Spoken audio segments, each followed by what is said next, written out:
So hello everyone, my self one Gupta.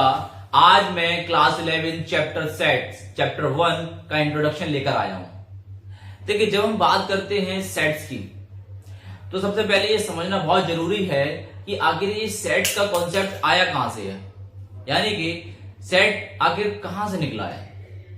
अगर हम बात करें इसके यूज की तो प्रेजेंट डे लाइफ में हमारी जो फंडामेंटल मैथमेटिक्स है इसमें सेट्स का बहुत ज्यादा इस्तेमाल होता है।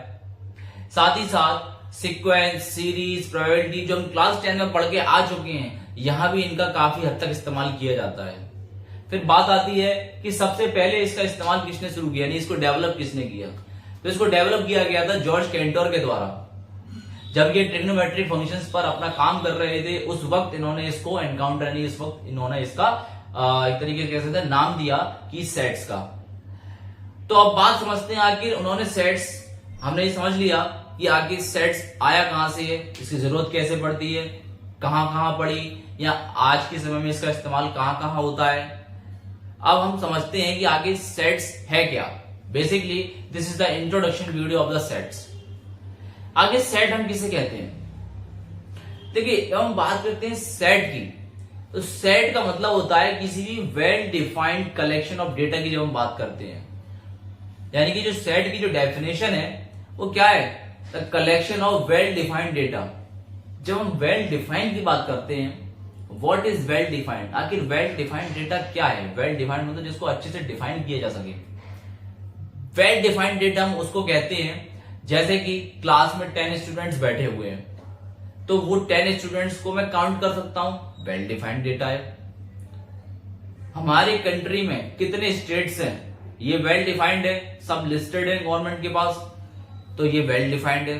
लेकिन जहां मैं कहता हूं कि best actor, then who is the best actor.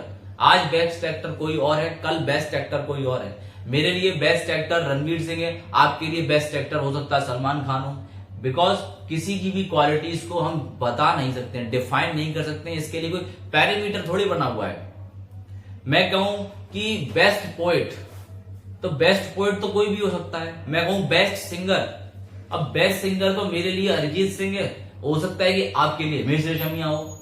तो इसीलिए किसी भी क्वालिटी को आप डिफाइन नहीं कर सकते हैं, यानी कि इसी तरह का डेटा वेल डिफाइंड नहीं हो सकता है। तो बेसिकली सेट की जो डेफिनेशन है, वो सेट की डेफिनेशन यही है कि a collection of well defined data, a collection of well defined data, इसी को कहा जाता है सेट। ये हमारी सेट की ही डेफिनेशन है। अब जैसे कि हमने कहा कि सेट की डेफिनेशन में, जैसे कि एग्जांपल के तौर पे हमने लिया कि फर्स्ट 10 नेचुरल नंबर्स लिए हमने, first 10 natural numbers, first 10 natural numbers 1 2 3 4 5 ऐसे करते करते 10 तक हमने ले लिया। जब हम इनको सेट में रिप्रेजेंट करेंगे बेसिकली, तो हम इसके साथ में इन दो ब्रैकेट्स का और इस्तेमाल कर सकते हैं। अब बात आती है कि हम सेट इसको कहें या सेट इसको कहें। इसको समझने के लिए पहले हमें यह समझना होगा आगे सेट को रिप्रेजेंट कैसे करते हैं। हमने ये समझ लिया कि सेट किसे कहते हैं कि a well defined, a collection of well defined data is called set. जैसे कि मैंने एग्जांपल लिया कि फर्स्ट 10 नेचुरल नंबर्स, तो 1 से लेके 10 तक हो गए। मैं कहता हूं कि 5 रिवर्स ऑफ इंडिया, तो आपने आप काउंट कर सकते हो, गंगा, यमुना, ब्रह्मपुत्र, गोदावरी, सरयू नदी, ये 5 नदी हमने काउंट कर ली, इनको हम काउंट कर पा रहे हैं, तो ये हो गई आपका well defined collection of data.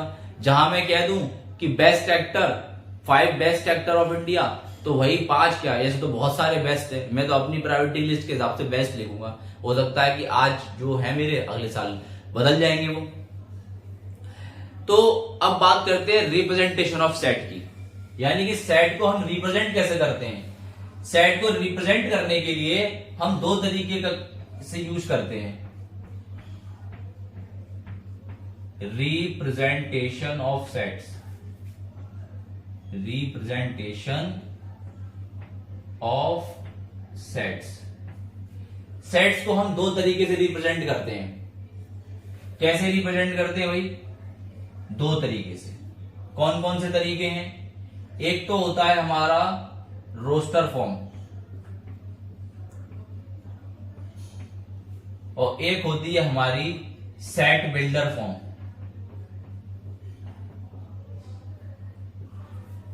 Set builder form, ये दो फॉर्म हो गई। एक होती है हमारी रोस्टर फॉर्म, एक होती है सेट बिल्डर फॉर्म। इसी रोस्टर फॉर्म को टेबुलर फॉर्म भी कहा जाता है, टेबुलर या लिस्टिंग। रोस्टर फॉर्म क्या होती है? तो देखिए, मैंने जो ये एग्जांपल लिया था जिसमें मैंने कहा कि फर्स्ट 10 नेचुरल नंबर, सपोज मैंने आपसे एक क्वेश्चन किया कि फर्स्ट 5 10 मल्टीपल्स, फर्स्ट 5 10 मल्टीपल्स यानी कि 10 के पहले 5 मल्टीपल्स देने हैं, बताइए। तो आपके जवाब में क्या आएगा? आप कहेंगे 10, 20, 30, 40 एंड 50। तो ये जो मैंने आंसर्स दिए यानी कि जो मैंने वैल्यूज दी, इसको जब हम लिखेंगे तो ये कहलाती है रोस्टर फॉर्म। और जो स्टेटमेंट मैंने आपको दिया कि फर्स्ट 5 मल्टीपल्स ऑफ 10, वो होती है हमारी सेट बिल्डर फॉर्म यानी इक्वेशन फॉर्म, एक तरीके से स्टेटमेंट फॉर्म, इक्वेशन फॉर्म। तो टेबुलर फॉर्म होगी, लिस्टिंग फॉर्म होगी। तो अगर मैं इसी एग्जांपल को यहां लूं तो ये जो मैंने 1 2 लेके 10 लिखा, जब मैं सेट में लिखूंगा इन एलिमेंट्स को तो मैं ऐसे लिखूंगा कि 1 2 3 ऐसे करते हुए 10 तक। जब मैं इस ब्रैकेट्स के साथ लिखूंगा तो ये कहलाएगी तुम्हारी roster form. Set builder form जो ऊपर का स्टेटमेंट था कि first 10 natural numbers, first 10 natural numbers, ये हो जाती है हमारी सेट बिल्डर फॉर्म। एक बार और समझ लेते हैं कि सेट किसे कहते हैं। किसी भी collection of well defined data, ये बात बहुत जरूरी है, यहां पर वेल डिफाइंड ही है जो ये बताता है कि ये सेट है कि नहीं है। किसी भी वेल डिफाइंड डेटा को ही सेट कहा जाता है। सेट को रिप्रेजेंट करने के दो तरीके होते हैं, एक तो रोस्टर फॉर्म और एक set builder form. Roster form जब हम किसी भी स्टेटमेंट या इक्वेशन की वैल्यूज लिखने लग जाते हैं इन ब्रैकेट्स के साथ में, तो ये हमारी रोस्टर फॉर्म कहलाती है। और जो स्टेटमेंट या जो इक्वेशन होती है वो हमारी सेट बिल्डर होती है। अब इसके बाद जो हमारी एक्सरसाइज है, इस एक्सरसाइज में, पूरी एक्सरसाइज में हमें यही पूछा गया है कि रोस्टर फॉर्म में कन्वर्ट करें, कि सेट बिल्डर फॉर्म में कन्वर्ट करें, कि सेट बिल्डर फॉर्म से रोस्टर फॉर्म में कन्वर्ट करें या रोस्टर फॉर्म से सेट बिल्डर फॉर्म में कन्वर्ट करें। हमारी पूरी एक्सरसाइज इसी के ऊपर बेस्ड है। इस एक्सरसाइज को करने से पहले हमें इसके इंट्रोडक्शन को समझना बहुत जरूरी था। ऐसे ही जब मैं नेक्स्ट एक्सरसाइज शुरू कराऊंगा तो उससे पहले भी एक इंट्रोडक्शन दूंगा। मैं पूरे क्लास 11th का टॉपिक, जो भी टॉपिक पढ़ाऊंगा यानी जो भी एक्सरसाइज चैप्टर हम पढ़ेंगे, उससे पहले हम उसका हर एक इंट्रोडक्शन वीडियो जरूर पढ़ेंगे कि वो क्यों, क्या और कैसे यहाँ पर हम पढ़ रहे हैं, कैसे आया, क्यों नहीं पढ़ रहे हैं, क्यों पढ़ रहे हैं, ये सब हम सीखेंगे, तब हम एक्सरसाइज के ऊपर आएंगे। क्योंकि मेरा यही मानना है कि जब तक हम किसी के कॉन्सेप्ट को मजबूत नहीं करेंगे मैथ्स के, तब तक मैथ्स में हम वो नहीं चाहते, वो नहीं बन पाते जो हम चाहते हैं और कहीं ना कहीं कमी महसूस करते हैं। तो अगर जब हम ये वाली एक्सरसाइज में हमने ये इंट्रोडक्शन इतना समझ लिया, अब जब हम इसकी एक्सरसाइज करेंगे तो आप पाएंगे कि अब आपको सब समझ में आ रहा है। तो पहले आज हमारा इंट्रोडक्शन था, अब मैं इसका एक 1.1 इसका नेक्स्ट वीडियो हम सॉल्यूशन में डालेंगे। नेक्स्ट सॉल्यूशन वीडियो में इसका बनाऊंगा, विद एग्जांपल्स बनाऊंगा, यानी एग्जांपल्स के साथ कराऊंगा मैं आपको ये। तो मिलते हैं अगली वीडियो में, हमारे साथ बने रहें। चैनल को लाइक, शेयर एंड सब्सक्राइब करें और अपना कोई भी डाउट पूछने के लिए कमेंट सेक्शन में जरूर कमेंट करें। Thank you.